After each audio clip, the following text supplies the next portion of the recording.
Back in the days of old, whenever PCs first got started, we had floppy drives. Drive A and Drive B was the floppy drives, and Drive C was the boot drive, and we went all the way to Drive Z.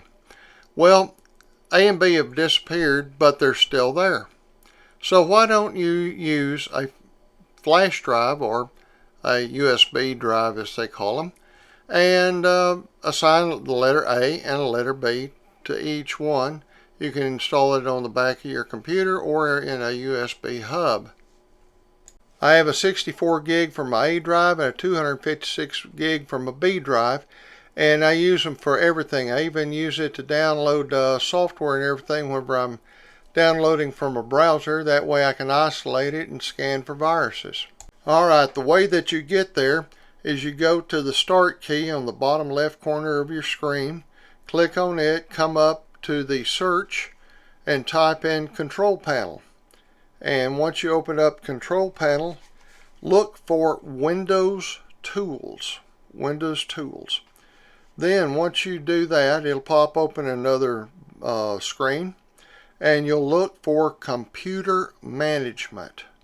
Okay, in this Computer Management, come down approximately 1/3 of the screen, and you'll see where you can do Drive Management.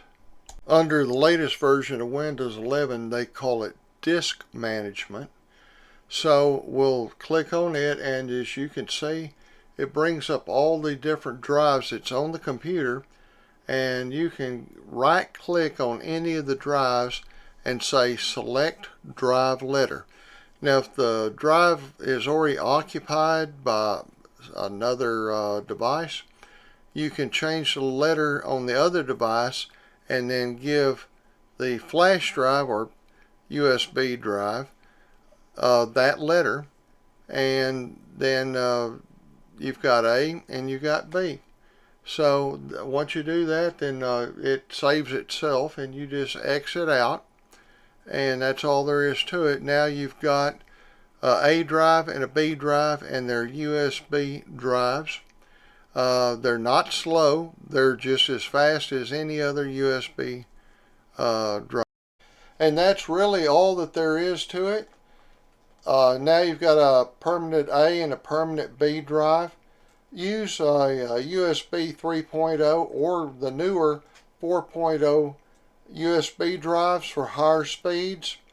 I like to use my A drive to publish my web pages to. Try it out, see it before I publish it.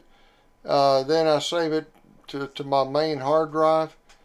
And also I do audio editing, video editing on my B drive.